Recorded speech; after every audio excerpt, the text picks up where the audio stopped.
Of the Robert and Elaine Woodward Heritage Garden. I'm so pleased to see so many people here. I'm so pleased you all found the gasoline to get here this morning, but it's a lovely day for the event here. My name is Dr. Gary Knox, and I'm Director of Gardens of the Big Bend, the botanical garden that we have here, and I'm also Professor of Environmental Horticulture with the University of Florida IFAS North Florida Research and Education Center here as well. So we're very happy that everyone's here to join us on this celebration today. You know, we're so very grateful to Robert and Elaine Woodward for pledging a gift and an endowment to create a heritage garden here. We're quite heartbroken that Miss Elaine passed a little more than a year ago. Couldn't be with us, and we're very sad that Mr. Bob's health isn't good enough that he can join us here today. But I'm so very pleased to have so many family members here, so many family friends here to join us all together to commemorate the first phase of the garden and to honor Mr. Bob and Ms. Elaine for their gift here today. Now, our ceremony today is taking place actually at the edge of the garden. The garden is not just this tiny area here. The garden actually extends from the drive behind me to the fence along Pat Thomas Highway behind you, from the drive on your right to the live oak tree on your left. So it's quite a good area here.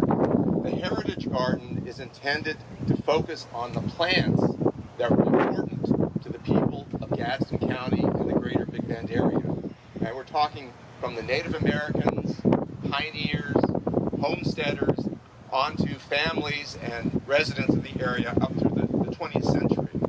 And while we're highlighting the plants, we're also going to include some garden elements and some design artifacts that will echo the architecture of the area as well, because this area does have some unique architecture that we're familiar with. So it's not going to be a museum, it will be a horticultural heritage, if you will, and by walking through the garden you might be able to take a walk through history, if you will, for the Gadsden County area. So let me paint a picture for you of what we envision the Robert and Elaine Woodward Heritage Garden to look like. So I'm standing currently on an area that might look like an unfinished foundation, but I'll ask you to use your imagination. And so imagine the area paved in bricks, including the commemorative bricks that some of you commissioned. Imagine behind me a brick chimney that reaches to the sky, and by doing so I hope you can see the area can be transformed into what might look like an old-time homestead. The foundation and a brick patio that would be an old-time pioneer homestead, something like that. And while it will look like the homestead, it's going to function as the heart of the garden as well, because it will be a gathering point for families and groups and visitors to start their exploration of the garden. We'll have some interpretive signage here to help our visitors learn about the heritage plants and the heritage garden of the area, and it will be a great launching off point for people to explore the garden. So in addition to the patio area here, imagine to your left a medicinal garden that's going to contain plants that were important to Native Americans and pioneers in the times before doctors and medicine were common. Beyond that, under the canopy of the beautiful heritage live oak, imagine a wonderful shade garden there.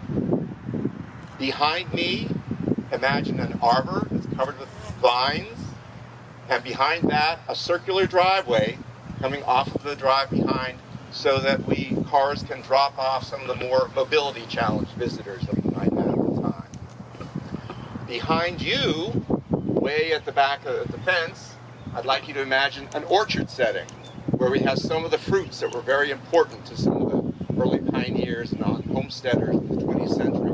Things like blueberries, and figs, and citrus, and peaches, and maybe we'll even have some beehives back there to add to the theme as well. And then just behind you on the south side here, we already have a planting of heritage azaleas and some camellias and Japanese magnolias, and we have a China fir, and we even have a toria tree, the endangered tree that's found only in this area. Then here to the right of the homestead footprint, I'd like you to envision a kitchen garden with some of the plants that were important for food and for preserving food in days gone by. And we're envisioning it being surrounded by a low boxwood hedge, and then a path that leads from the kitchen garden over to the gazebo over yonder, where one can sit and rest. And we're envisioning a bird and butterfly garden surrounding the gazebo with a purple martin house, bluebird house, bird feeder. So what you can easily picture yourself sitting there watching all the bees and butterflies flitting around and listening to songbirds. So this is sort of the collective vision that we have for the Robert and Elaine Woodward Heritage Garden. And it's collected from a number of folks who were involved in creating this. Of course, first of all, Mr. Bob himself, whose memories and great knowledge of the area had a lot to contribute in terms of what we needed to include to make this a true heritage garden representative of the area.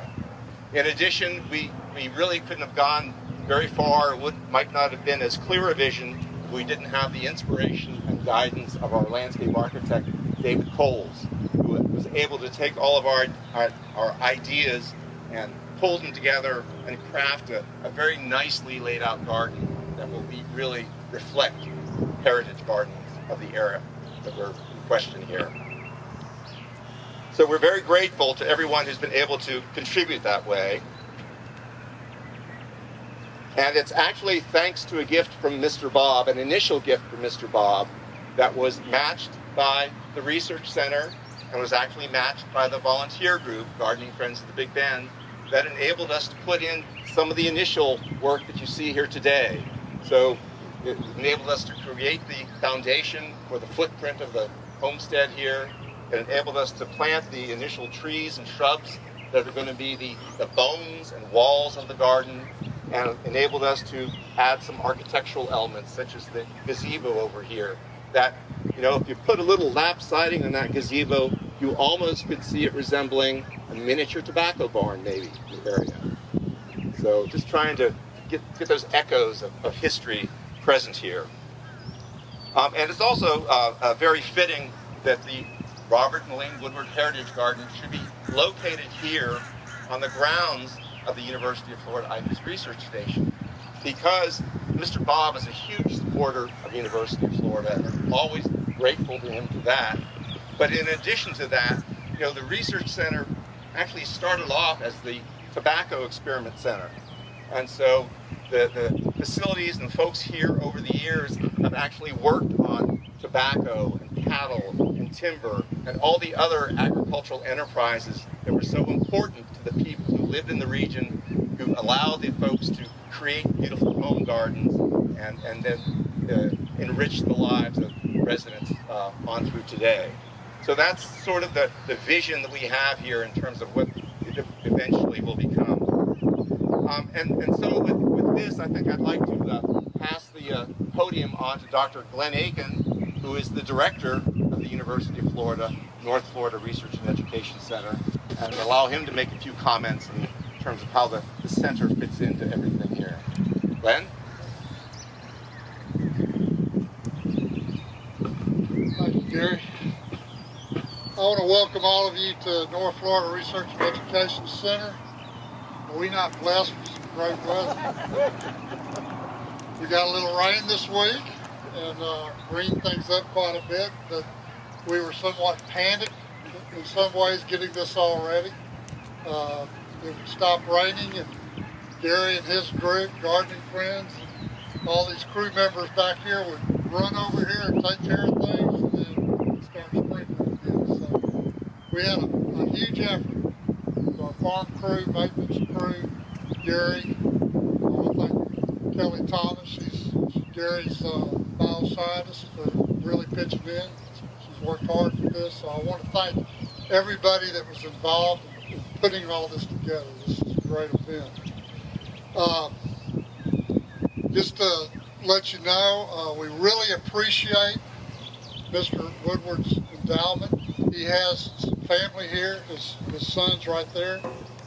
We want to we want to really express appreciation for him, but I want to include that his footprint in this garden area here is not just through his funding. Gary would have meetings with the landscape architecture, and he would invite me in. That's where I really got to know Mr. Woodward in those meetings. And he would show up at pretty much every meeting. And he'd sit back and we'd explain things to him. And Mr. Woodward, in most cases, would say, yeah, I think that's a good idea. But every once in a while, he'd scratch his chin and say, you know, I need to think about that. You know, so he was. I learned real quick. He's going to express his thoughts. He's not going to hold anything back. So we really appreciate what he's done. And again, he's got a footprint on this research center. And this research center, having this garden area now next to the Heritage Garden, we're very unique in having this. Not only with UFIFAS, I've been to a number of research centers across the country, and none of them have, some of them have gardens, but nothing like this. And so to come in here, and this is going to be the first thing visitors see, is pretty special, because most research centers, you've got an administrative building, you've got some outlying buildings, and then you have research plots. A lot of valuable work is being done at those research centers. However, I have to say, and I'm not exaggerating because I'm the center director, but this is the most beautiful research center I've ever been in. It really is. And it's all primarily because of this guy. So we're very proud of it, very proud of it. I need to announce to you that this is actually our, we're right in the middle of our 100-year celebration. This center started in 1921, and we're going to have a celebration on October 1st. All of you will be invited to that. You'll get more information as we get closer to that date. We're going to have administrators, trains built here, and a number of local community leaders will be here. And it'll be a time for us to commemorate our accomplishments and just celebrate what we've meant to agriculture in North Florida and to the community, to Gaston County. It started out, as Gary said, to do tobacco research.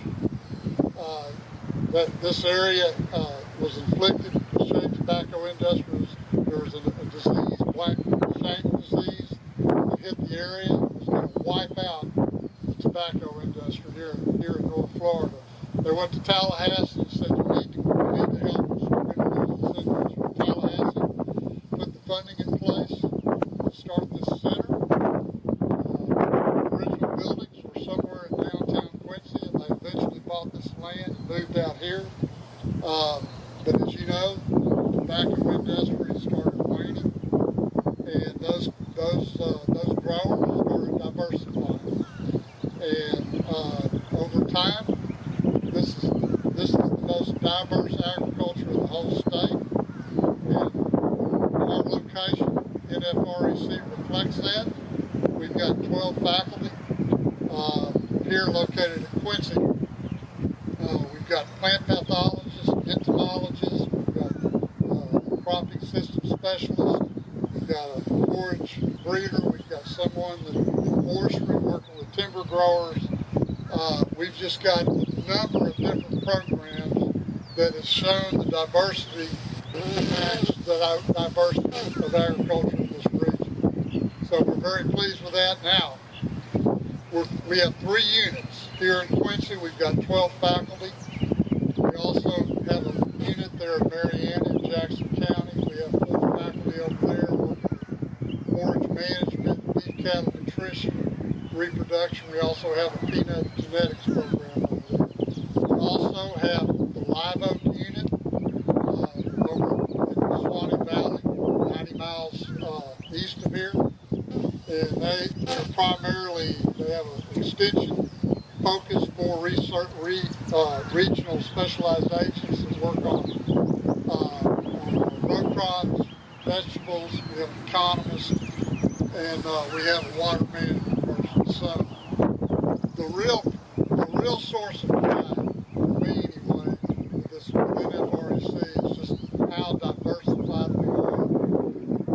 That is meeting a critical need for this agricultural industry that's very diversified in this region. So we're very proud of that, and we're becoming even more diversified because our producers are always looking for alternatives. So as they come up with alternatives, we're the ones that's going to do the research, get the background, and do the extension, take the lead in extension work to get those technologies out. So we're very proud of that.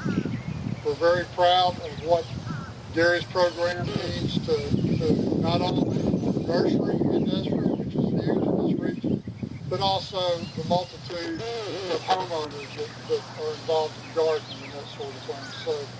So again, I'm very proud of being the center director here at this research center, and I think this research center has had a 100-year history, and we're going to have more history in the next 100 years. So with that, Gary, let's go.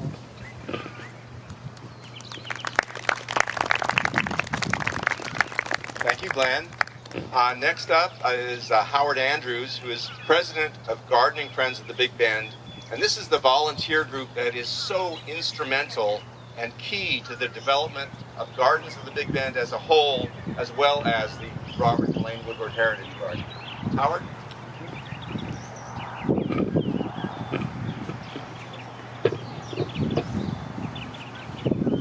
Unlike the guys before me, I have to refer to all my notes, so bear with me just a minute.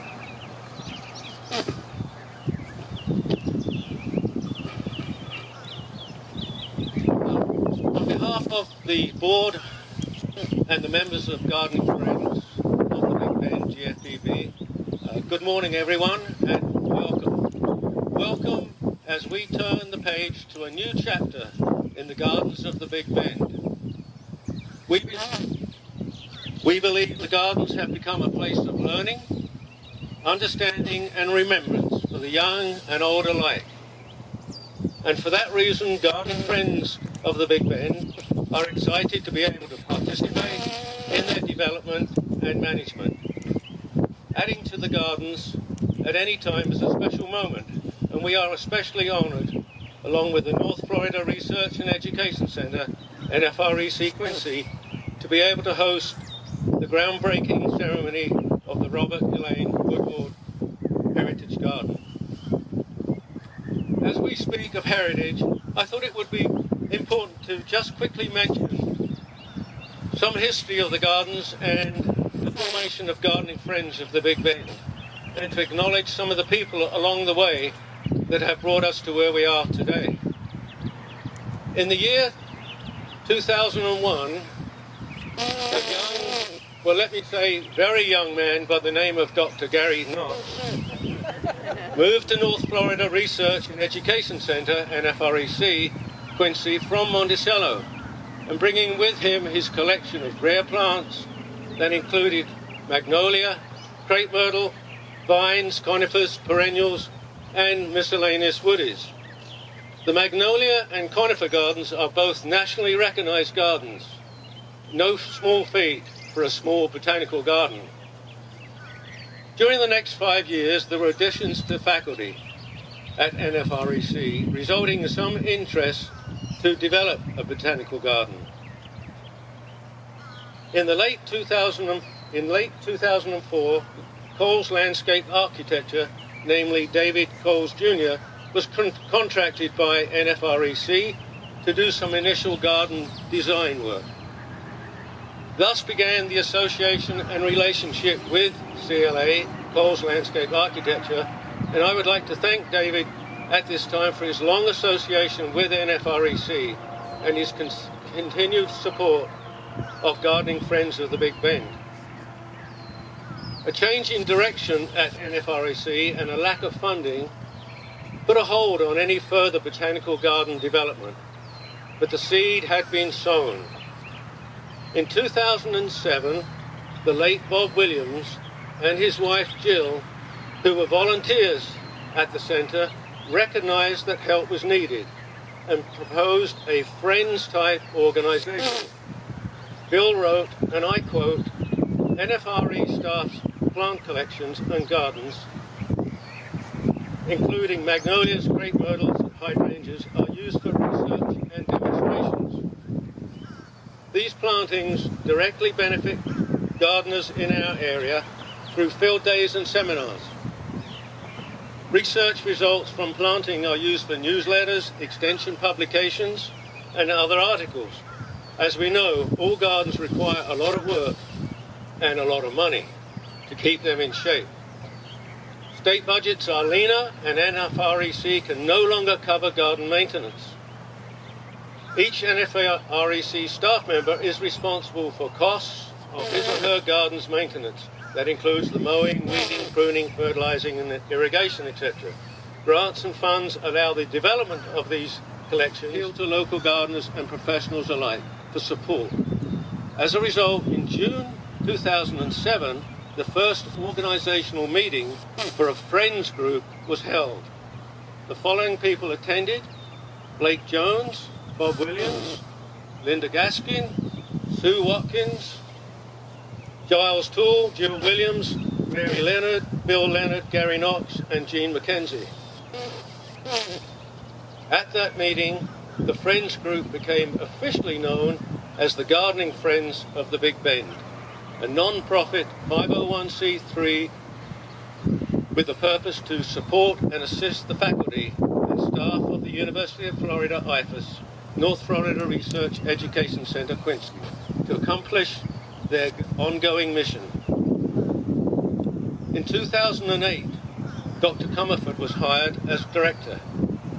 He fully bought into Dr. Knox's idea of a botanical garden and saw the benefits to NFREC and the community. Similarly, Dr. Glenn Aiken, the current director, also views the gardens as an essential asset to NFREC and sees GFBB as an important stakeholder, and we thank him for his support. Not only do I thank him for his support, but it was reported that earlier this week he has now got a license to drive a mower, and he was spotted mowing in our garden, so we thank him for that work. The initial garden developed was the garden of new, improved, and underutilized plants. This was based on the landscape designer Clara Jane Smith. Planting and planning of the gardens continued, with additional design work being done by David Coles Jr., which he continues to do this to this day. Wendy Adams and family donated rare and unusual plants that were beyond the scope of the limited funds of GFBB. A generous donation by Wendy Adams in about 2010 sponsored the dry garden that now anchors the botanical garden at the south end. So we also thank Wendy for her contribution to GBB. Local nurseries have often given new varieties to trial in the gardens. Likewise, they have generously donated incredible plants for our popular plant sales, and we recognize them also for their continued support. Plant sales have become a staple of GFBB. The very first plant sale extravaganza was held back in 2007, December of 2007, in conjunction with a plantaholic auction, headed by the truly knowledgeable and remarkable plant geek, Sue Watkins. Gary Knox has spent his career in the field of ornamental horticulture, which has rightfully transformed into the broader scope of environmental horticulture. His passion for plants of all kinds with special love of trees has sparked many friendships professionally and personally throughout the world. His enthusiasm and generosity abound. The Heritage Garden was always in Gary's vision as more and more of the gardens took shape. This is a dream come true for both Gary and members of GFBB.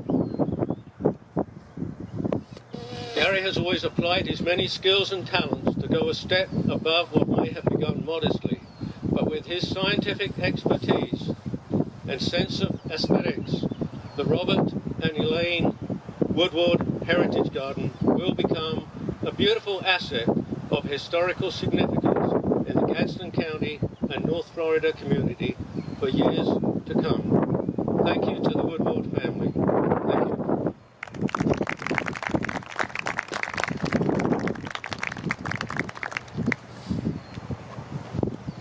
Thank you very much, Howard. And finally, I'd like to ask Catherine Woodward, as representative of the family, to come up and say a few words. And, we're so grateful to the family that it's only right that we should have some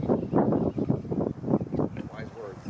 As everyone said, Dad and Elaine were so excited about this project. I'm just sorry they couldn't be here to see this happen. But you get me, the family plant nerd, and the eldest child. Elaine Tully Woodward loved beautiful things, and gardens especially. She loved the tough, beautiful plants that persist and flourish in North Florida, and the unique architectural elements in those gardens.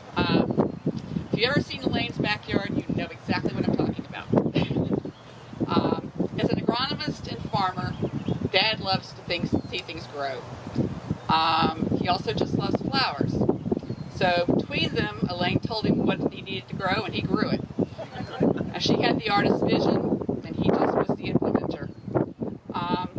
I really am amazed at their generosity and their desire to showcase Florida's tough and beautiful heritage plants. But wouldn't happen without all the people I've been talking about here today. I mean, good grief. University of Florida, IFAS, NFREC, and Gardens of the Big Bend. You guys make this happen. As a master gardener, I live in Texas, and I've been to some of the gardens around Texas that showcase and try to preserve the historical aspects. They're behind an admission. They're behind a gate. They're not very accessible. This one is going to be so special. It's on a highway. People can literally drive by, walk in, and I bet they will, because something's going to catch their eye. If it's not a weather vane or the pergola or the beautiful flowers, they're going to stop and drive right in that walk-in gate. I know I would. I'd be driving down the road and I'd turn around and come right back. It's going to be a beautiful and inviting educational space, and it really, as I said before, it wouldn't have happened without all the organizations that are making this happen. Thank you so much.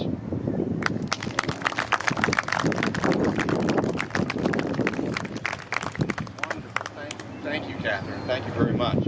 Well, now I think we'll actually move to the official ribbon cutting. And I wondered if I could get all the family members up here to help participate and have a group photo. Come on, don't be shy.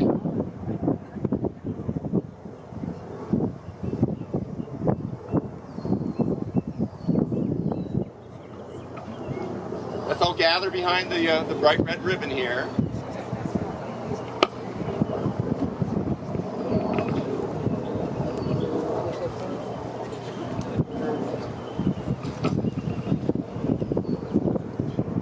Yeah, it's got to be gold, right?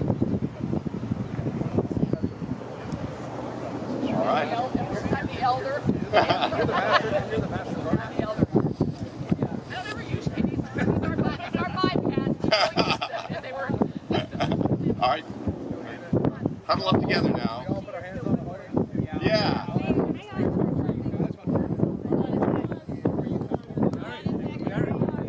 Gary, hold on just a minute. Oh, one moment here. Got another camera.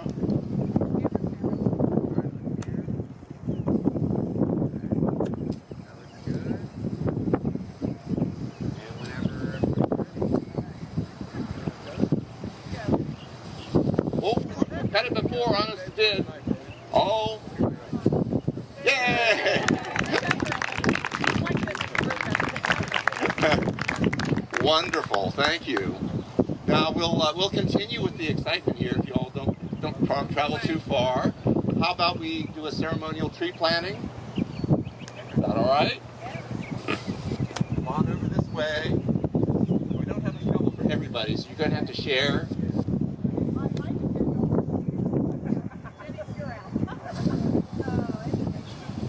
Come on, folks, come on over here and